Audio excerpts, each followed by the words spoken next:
한 분 화장실 갔나요? 시작합니다. 다 같이 한번 해보죠. 에클레시아. 에크는 영어의 아웃이에요. 아웃 끄집어내다. 레시아는 백성이란 말이고, 당신의 택한 백성을 하나님께서 끄집어내서 모은 게 교회예요. 교회. 이게 에클레시아의 뜻이고요. 또 하나의 교회의 의미는 수나고게입니다. 수나고게. 다시 한번 해볼까요? 수나고게. 수나고게의 원래 뜻이 뭘까요? 회당입니다. 회당. 예수님이 십자가에 돌아가신 이후에 부활하시고 사도행전 2장에 부흥의 역사가 일어나잖아요.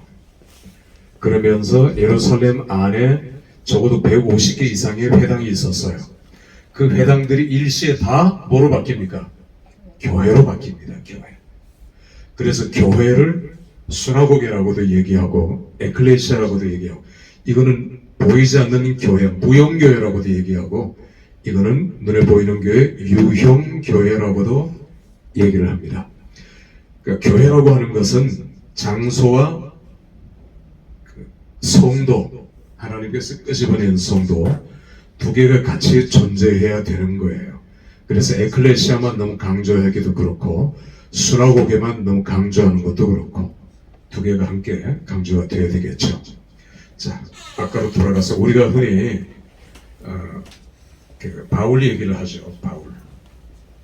그러면 바울 다음에, 바울은 사도 시대잖아요. 속사도 시대를 거쳐서 중세의 가장 위대한 신학자가 어거스틴입니다. 아까 제가 질문한 건 어거스틴이에요. 어거스틴. 그 다음에 어거스틴 이후로 칼빈, 오늘날까지 이어지죠. 이 칼빈이 장로 교회를 세운 최초의 인물이에요. 그러니까 장로 교회와 개혁 교회는 같아요. 모든 게 같습니다. 그러니까 개혁 교회는 장로 교회고 장로 교회는 개혁 교회예요. 이 개념을 우리가 리폼드 처치하고 프레스비터리언 처치는 같은 것이라는 것입니다. 같은 개념이에요. 자, 지난 시간에 이어서 공부하도록 그렇게 하겠습니다. 중세. 이제 중세가 타락하고 극에 달했죠. 더 이상 어떻게 회복도 안 되고 수습도 안 돼요. 이거는 개혁밖에 없어요. 다들 그걸 알고 있어요. 그런데 누가 먼저 터뜨리느냐, 그게 문제였지요. 그러다가 종교 개혁이 일어나면서 세계 각국에서 터져 나오는 겁니다. 루터 이전에도 터져 나왔고, 양 후스, 체코의 양 후스 터져 나오고, 그러나 우리가 보통 1517년 루터를 종교개혁 최초의 종교개혁자라고 얘기하죠. 그러니까 종교개혁의 1세대다. 1세대. 칼빈은 종교개혁의 2세대이면서 종교개혁의 완성자라고 이해를 하면 돼요. 완성자입니다. 그런데 루터는 캐톨릭의 교리는 개혁했어요. 완전히 뒤바꿨어요. 뒤덮었어요. 그러나 캐톨릭의 예배의식이라든지 캐톨릭의 문화라든지 이런 것들은 개혁을 하지 못했어요. 그건 좀 약했어요. 그러나 루터는 이 모든 것들을 몽땅 다 개혁했어요. 그래서 유럽 지도를 보면, 저건 정확하죠. 유럽 지도를 일단 이해하면 보면은 이탈리아하고 스페인 그런 거 빼고는 다 개신교화가 된 겁니다. 기독교. 그러니까 그때부터는 종교 전쟁이 벌어지는 거죠. 종교 전쟁이. 캐톨릭 국가하고 기독교 국가하고 교황이 배후에서 이제 왕들을 부추겨서 계속 전쟁을 일으켜요. 끊임없이 전쟁이 일어나고 캐톨릭 안에서 자정운동으로 반동 종교 개혁을 일으키면서 캐톨릭이 뭘 하느냐 하면 선교에 눈을 떠요. 선교. 이때 기독교는 종교 개혁을 하느라고 선교에는 미처 눈을 뜨지 못했어요. 근데 캐톨릭이 먼저 반동 종교 개혁을 하면서 여러분 그 미션이라는 영화 본 있습니까? 아주 오래된 고전이죠, 고전. 그 미션이라는 영화가 캐톨릭 제수이트파 예수회에서 만든 영화인데 물론 잘 만들었지만 그 캐톨릭의 제일 앞장선 전위 부대가 그거예요. 예. 네, 제가 금방 얘기한 거 예수회고 캐톨릭에서 좀 정치적인 색깔이 제일 농후한 게 정의 사제. 예. 그게 이제 각 나라, 우리나라에도 그러니까 캐톨릭은 이건 정치 세력화되어 있고 나라니까 지금도 나라고 장관도 있고 거기에 그러니까 이건 세상 나라지 하나님의 나라가 아니거든요. 물론 기독교에게도 다 약점이 있고 하지만 종교개혁은 반드시 일어나야 됐었고 자 선교를 하면서 캐톨릭이 십자가와 군대를 같이 보냈어요. 그래서 스페인하고 이탈리아 나왔는데 스페인 포르투갈이 전위 부대가 된 거예요. 그래서 대서양에서 자 여기서 이제 대서양으로 바로 넘어가면은 북아메리카, 남아메리카가 나오잖아. 그래서 북아메리카부터 북미, 뭐 이제 그 다음에 남미, 여기를 남미는 대부분 스페인, 포르투갈에서 양분을 하죠. 그렇게 해서 자기들을 먼저 식민지로 삼습니다. 그러면서 또 바다를 건너가지고 뭐 마젤린을 앞세워서 들어보셨죠? 세계 항해사 마젤린이 필리핀에 가서 필리핀을 또 캐톨릭화합니다. 그러면서 마젤린이 필리핀에서 전쟁을 하다가 죽죠. 자 이런 식으로 이게 일본까지 오죠. 일본까지. 그래서 일본이 임진왜란을 일으켜서 한국을 쳐들어올 때 일본 애들의 그 국기를 보면 그때 이런 국기들을 들고 오는데 둥근 원 안에 십자가가 그려져 있어요. 혹은 그냥 십자가를 그린 깃발도 있어요. 십자가. 이걸 들고 온 겁니다. 그러니까 일본의 귀족들이, 일본의 사무라이들이 캐톨릭을 받아들였어요. 일본도 순교자들이 있었지만 기독교를 캐톨릭이죠. 캐톨릭을 받아들였고 그 캐톨릭의 이런 선교의 명령, 공격, 군사적으로 이걸 한국에도 그대로 적용시키기 위해서 캐톨릭이 앞장서서 한국을 침략한 것이 임진왜란이에요. 물론 우리가 여러 가지 더 히르보미도 있고 하지만 그들이 들고 온 국기, 앞세운 국기는 캐톨릭 국기. 오늘날 보세요. 캐톨릭 국기는 이렇게 깃발, 캐톨릭의 표시예요. 평화를 상징하고 그 안에 십자가가 있다는 그림이죠. 자 이렇게 전 세계적으로 선교를 하고 기독교에서는 아차 하고 늦은 거예요. 그래서 그 다음에 선교를 하려니까 늦은 거죠. 굉장히. 자 이 얘기를 시작하겠습니다.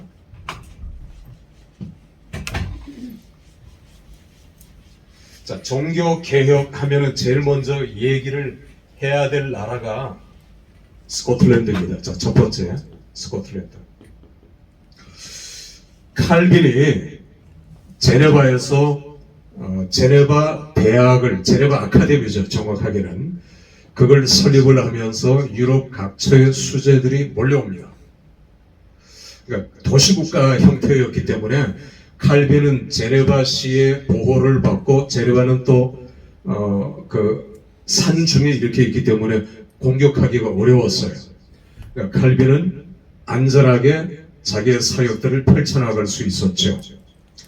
그러니까 칼빈의 제네바 대학, 그 제네바 대학의 학생 중에 탁월한 학생이 스코틀랜드에서 유학을 왔는데 이 사람이 존 낙스예요.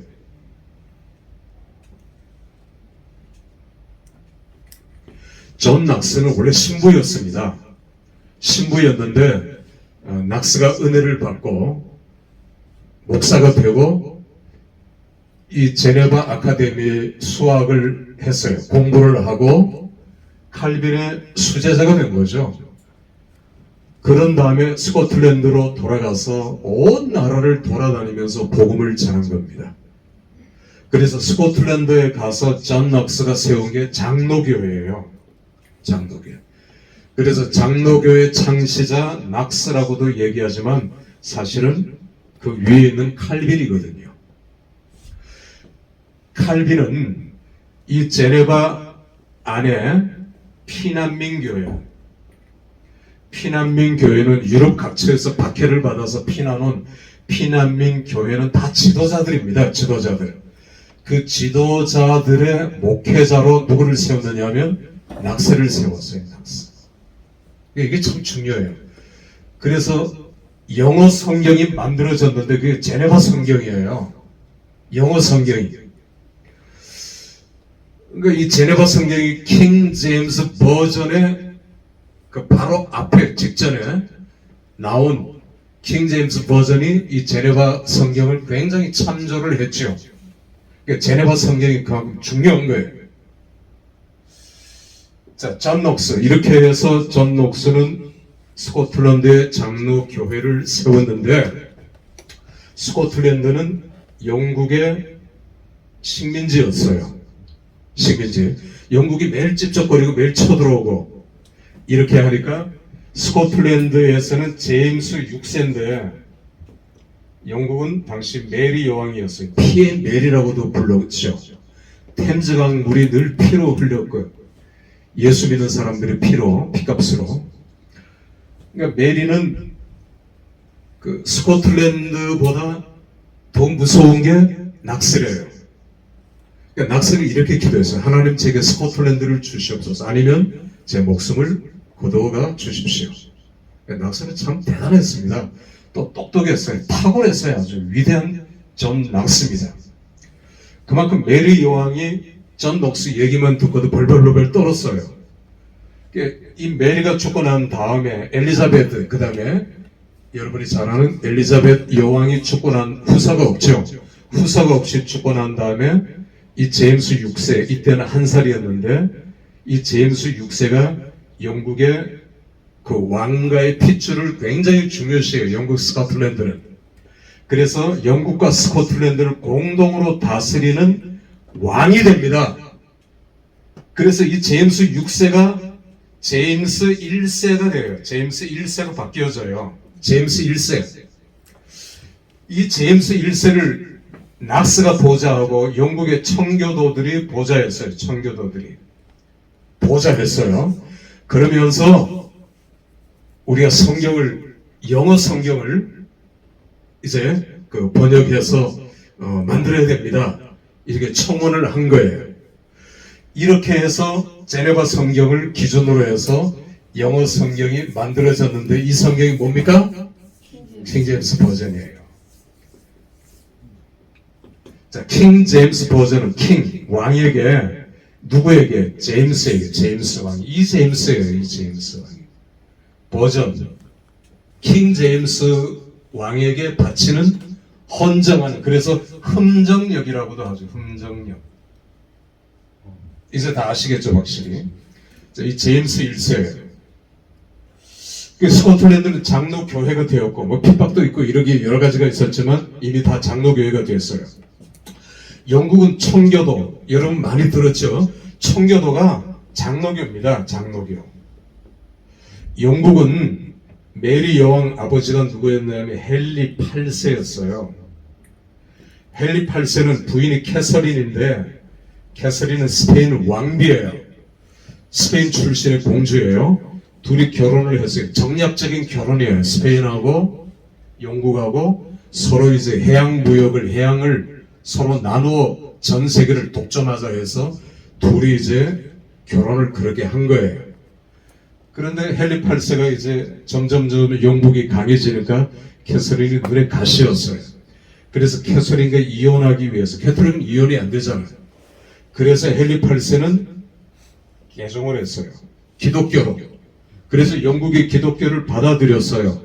순전히 자기 때문에, 어떤 정치적인 것 때문에 영국은 종교개혁이 시작된 겁니다. 본의 아니게. 그러나 하나님께서는 이것도 이용하셔요. 이것도 활용하시고요.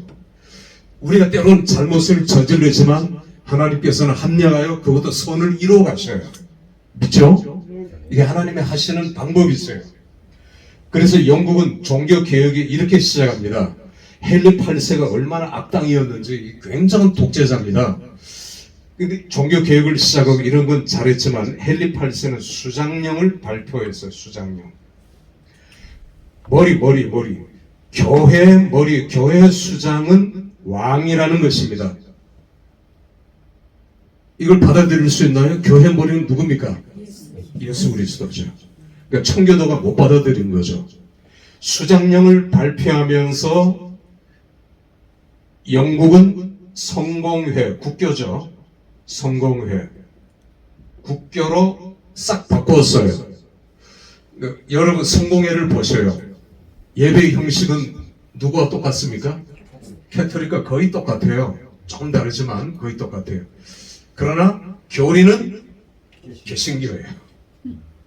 이게 말도 안 되는 웃기는 거지만, 그러니까 오늘날도 성공회 하면은 개신교로 분류가 돼요. 그러나 예배 형식은 캐톨릭이에요. 아까 동방교회도 그래요. 예배 형식은 캐톨릭하고 비슷해요.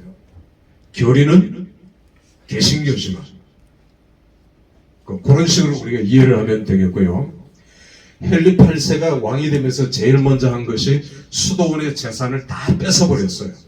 수도원 재산이 전 영국의 3분의 1 정도를 차지하고 있었답니다. 수도원 잘못 건드렸다가는 큰일 나거든요. 어마어마한 재산, 땅덩어리 굉장했는데 수도원의 부패가 극심해서 국민들로부터 외면을 받고 있었어요. 수도원이. 심지어 수도원이 있으면 옆에 고아원이 있었고, 고아원. 수도원 옆에 왜 고아원이 필요할까요? 여러분이 생각하는 대로입니다. 수녀와 신부사에 낳은 아이들이 이 고아원으로 들어가는 거예요. 그러니까 이런 식으로 부패가 극심하니까 국민들이 돌아서 버리니까 헨리 8세는 정치적으로 아주 탁월한 사람이거든요. 이걸 이용해서 수도원 재산을 몽땅 다 뺏어버렸어요. 그러니까 국민들의 지지를 등에 업으니까 반말도 못하고 다 뺏겨버렸어요. 이 어마어마한 재산을 헨리 8세는 다시 말해서 해양 건설에 투자했어요.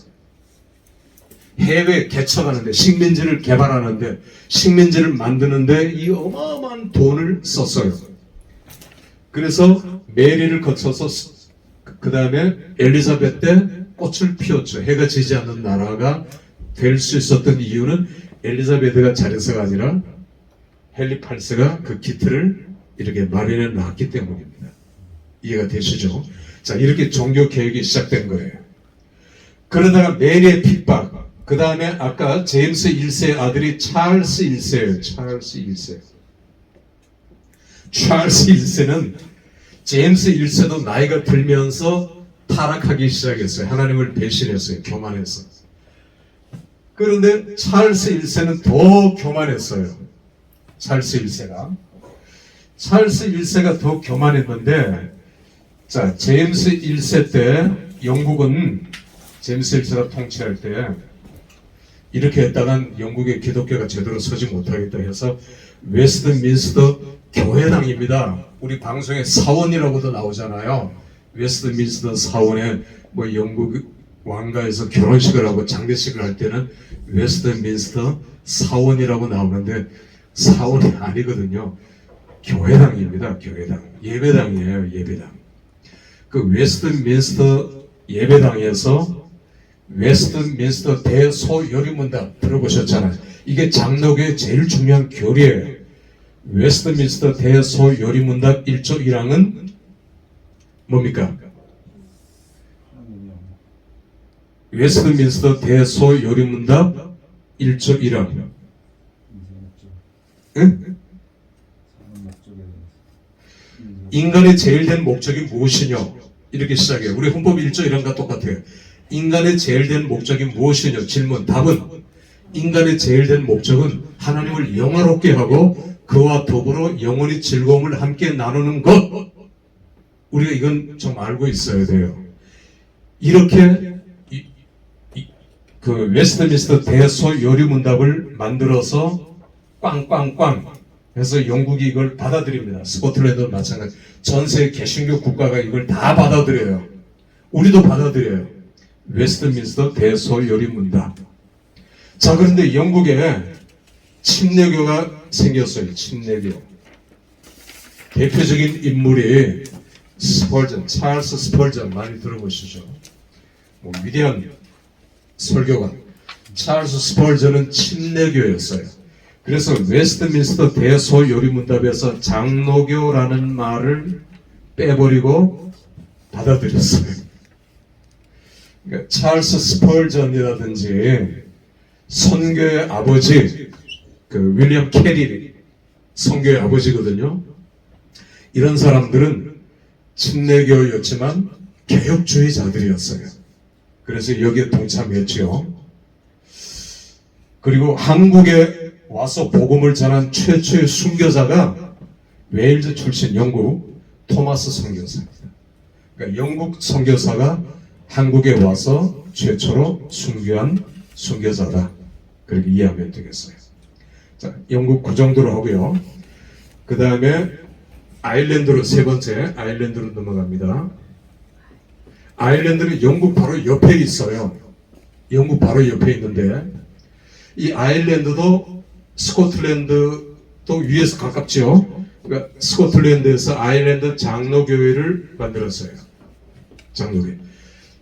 이 아일랜드 장로교회 아버지가 누구냐면 매코미입니다. 매코미 목사. 이 매코미 목사 이름만 우선 기억하시고 아일랜드도 장로교회가 됩니다. 자, 그 다음에 화란도로 넘어갈까요? 화란도 개혁교회, 장로교회가 되죠. 아브라함 카이퍼라고 들어보셨나요? 1800년대 가장 위대한 신학자가 아브라함 카이퍼 목사인데 나중에 장로가 되고 수상이 되고 좌우지간 아브라함 카이퍼는 대단한 인물입니다. 책도 어마어마하게 많이 썼고 화란교회, 화란 신학교 자유대학을 만들었고 한국에 있는 많은 교수들이 그 학교로 자유대학으로 유학을 떠났죠. 손봉호 교수라든지 이런 사람들이. 또 캄페인 신학교. 그래서 화란은 네덜란드죠. 네덜란드는 굉장히 중요한 역할을 해요. 왜냐하면 지도를 보면은 영국에서 제일 가까운 나라가 영국에서 제일 가까운 유럽에 있는 나라가 밑에는 프랑스고 프랑스는 캐토릭이니까 이게 피난을 못 간 거고요. 거기 위에가 네덜란드예요. 그래서 지리적으로 가까우니까 네덜란드로 많이 피난을 간 겁니다. 그래서 네덜란드에서 이제 기독교인들이 점점 힘을 모아서 어디로 갈까요? 미국으로 가는 겁니다. 미국은 네덜란드에서 제일 많이 가고요. 아니, 제일 먼저 메이플라워를 타고 우리가 알듯이 매사추세츠죠. 오늘 보스턴 근처에 거기에 도착하면서 이제 기독교 국가가 시작되죠. 미국이. 자, 그러면서 이 얘기를 먼저 해야겠습니다. 이 매코미라는 인물을 미국으로 보내요. 아일랜드에서는 파송을 해요. 그래서 미국 장로교회 아버지가 매코미입니다. 미국 장로교회 아버지라고 불려요. 미국은 정통 교회들뿐만 개혁교회 장로교회뿐만 아니라 이단들까지 다 미국으로 몰려듭니다. 그래서 미국에도 교육기관이 대학이 제일 중요하잖아요. 어디든지 아까 칼빈이 제네바 대학을 세우듯이 미국에 제일 좋은 대학을 세워서 미국을 기독교화해야 되겠다라고 장로교인들이 생각을 해서 미국에 세운 가장 중요한 대학이 무슨 대학일까요? 여러분 잘 아는 대학입니다. 하버드 대학입니다. 하버드 대학은 장로교 대학입니다. 두 번째 세운 대학이 예일 대학입니다. 그런데 하버드하고 예일이 서로 싸웠어요. 지들이 잘났다고 서로 싸우니까 장로교에서는 총회신학교로 미국의 총회신학교로 새로운 신학교를 세우는데 그 신학교가 뭘까요? 자, 하버드, 예일, 세 번째 대학이에요. 프린스턴. 프린스턴 대학을 세운 겁니다. 그래서 미국은 하버드, 예일, 프린스턴 이 세 개로 올라갔다 내려갔다 서로 해요. 자, 프린스턴 신학교, 프린스턴 대학교. 그러니까 미국의 신학교 제도도 한국하고 똑같아요. 대학 졸업하고 일반적인 겁니다. 대학 졸업하고 그 다음에 MDB 과정 3년을 마치는 그런 과정을 이제 택하죠. 자, 프린스턴 통해서 수많은 그 지식인들이 여기서 이제 훈련을 받습니다. 한국에도 아까 목사님 얘기하신 이승만 박사도 프린스턴 출신이에요. 프린스턴 거기는 대학 출신이고, 우리 옛날에 그 정상인가요? 국무총리 프린스턴 신학교 출신인데 프린스턴 대학이라고 학력을 잘못 썼다고 해서 중간에 하차한 경우가 있었어요. 본인도 잘 몰랐고 차군데. 장상. 자, 이런 식으로 프린스턴, 안타깝게도 이 프린스턴이 1930년대 초에 좌경화됩니다. 자유주의자가 돼요. 제가 지난번에 얘기했듯이 그 유럽의 칼 바르트의 신정통주의를 들여오면서 프린스턴이 자유주의화가 돼요. 완전히 자유주의가 됩니다. 그 자유주의 되기 전을 구 프린스턴, 자유주의 되고 난 다음에 신 프린스턴이라고 그러는데, 구 프린스턴 신학자들이 한국에 와서 선교사들이 수없이 왔어요. 이게 우리나라로서는 정말 감사한 거예요. 이게 만약에 신 프린스턴 출신들이 한국에 왔으면 한국은 다 자유주의화가 되어버렸을 겁니다. 근데 하나님의 은혜로 1932년 이전에 프린스턴 출신들이 한국에 대고 왔어요. 그러니까 한국 선교사의 분포를 보면 1위가 어느 신학교 출신이냐면 매코믹 신학교입니다. 이 매코미를 기념해서 그 무디 들어보셨죠? 무디가 세운 신학교가 매코믹 신학교예요. 시카고에 세웠습니다. 이 매코믹 신학교 출신들이 한국에 선교사로 많이 들어오는데, 특히 1892년 졸업생들 중에 무려 14명이나, 이건 어마어마한 숫자거든요. 14명이 한국으로 선교사로 대거 들어옵니다. 이건 뭐 엄청난 사건입니다. 이 사람들 중에 조금 일찍 들어온 사람의 영향이 있었는데, 사무엘 마켓, 우리말로 그 마삼열이라고 그러죠. 마포삼열 들어보셨나요? 마포삼열, 마삼열 혹은 사무엘 마켓입니다. 본명은. 이 사무엘 마켓이 한국에 세운 최초의 신학교가 평양신학교예요. 평양신학교. 그리고 24년 동안을 평양신학교 교장을 하고 몸이 아파서 미국에 휴양 갔다가 다시 못 돌아왔죠. 이 사람이 마포 3열의 영향을 받아서 1892년에 14명이 와서 신학교 교수도 하고 한국 선교를 시작을 해요. 그러면서 이 졸업생 가운데 또 한 사람, 제가 소개할 사람은 샤무엘입니다. 똑같이 샤무엘 무어라고 하는 사람이 있었어요. 이 사람 별명이 예수님이었어요.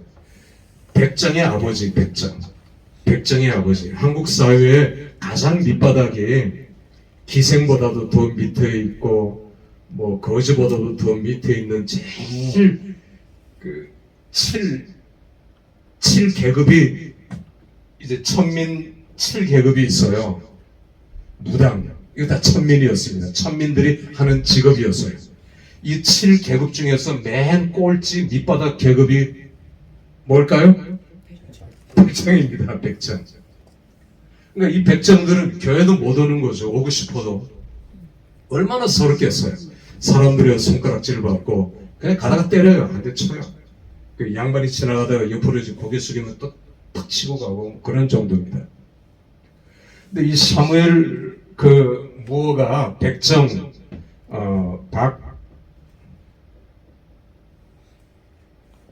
박성춘. 이 박성춘이라는 백정이 사무엘 무어의 전도를 받고 교회에 나오게 됩니다. 이렇게 해서 세운 교회가 승동교회예요. 합동측입니다. 오늘날 승동교회. 이 교회가 백정하고 양반하고 같이 예배를 드렸어요. 그러니까 양반들이 안 오는 겁니다. 오늘날 교회 작당해가지고 자기들끼리. 백정들만 왔어요. 백정 가족들만. 양반들한테 가서 이제 설득을 했더니 우리는 백정하고 같이 예배를 드릴 수 없습니다. 그래서 교회가 분리됐다고요. 그러다가 나중에 양반들이 자기들이 잘못했다고 회개하고 다시 돌아왔어요. 이렇게 세워진 교회가 승동교회입니다. 안국동 근처에 있죠. 저도 여기 대학부 다닐 때 가서 순서를 하나 맡은 적이 있었습니다. 자, 이렇게 1위가 맥코믹 신학교, 2위가 프린스턴 신학교 출신. 근데 언더우드는 이 신학교, 이런 신학교가 아닙니다. 근데 언더우드 선교사가 한국 장로교의 아버지죠. 어쨌건 그러면서 연희전문학교, 오늘 연세대학교, 숭실대학, 경신중고등학교, 배제 대학, 또 중고등학교, 수많은 학교들을 세워나간, 그러니까 한국의 장로교가 강할 수밖에 없었던 거예요. 다 장로교 선교사들이 들어왔으니까. 북장로교라고 얘기합니다. 북장. 그러니까 미국이 남북전쟁으로 둘이 쪼개졌잖아요. 교단도 쪼개져가지고 북장로교, 남장로교. 남장로교회는 노예를 받고 북장로교회는 노예는 해방시켜야 된다 그러고. 그러니까 하나님 누구 편입니까? 이게 참 안타깝죠. 반대로 이렇게 얘기를 하니까. 지금도 이게 이어져 오고 있어요. 미국은 노스캐롤라이나부터 사우스캐롤라이나, 그 밑으로 미시시피, 휴스턴 이런 쪽으로 남부 교회하고 북부 교회하고 달라요. 정서가 다르고요, 신앙도 다르고요. 또 사람들도 남북 북부 굉장히 차별합니다. 이런 게 겉으로는 안 보이지만 조금만 속으로 들어가면 결혼하는 것도 그렇고요. 차별이 아직도 그래요.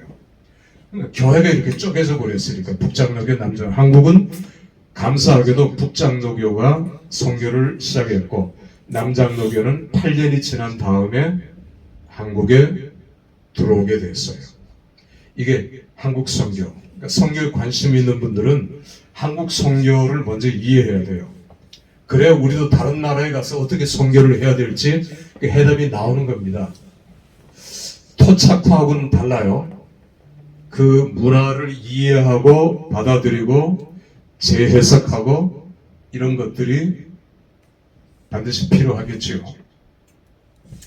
자, 이렇게 해서 그 미국 얘기를 조금 더 하자면, 이제 프린스턴 신학교를 세우면서 하버드 예를 가지고는 안 되겠다 해서 프린스턴 유니온 신학교, 다 장로교 신학교, 유명한 신학교죠. 지금 이름 들어도 콜롬비아. 그 이외에도 많은 신학교들이 한꺼번에 세워졌어요. 그러니까 콜롬비아 유니온은 남장로교 출신입니다. 남장로교. 자, 이렇게 해서 미국 일단 마치고요. 어쨌건 한국 선교는 미국 선교사들이 주도했다. 장로교 선교사들이 주도했다. 자, 그 다음에 호주 장로교회, 캐나다 장로교회.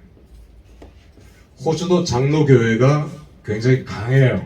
지금도 우리 한국의 고신파 교회하고 저 남쪽 부산 고신파 교회하고 교류를 합니다. 캐나다 장로교회도 한국과 교류도 활발하고요. 세계 선교도 활발하게 이렇게 하고 있어요. 저는 우리 신학교도 물론 선교도 해야 되고 선교사도 파송해야 되고 여러분들이 가든지 안 가든지 선교는 반드시 해야 되는 것 아닙니까? 우리 한국 선교 그리고 한국 교회사는 다음에 조금 더 살펴보도록 하고 오늘은 여기서 마치도록 하겠습니다. 수고했습니다.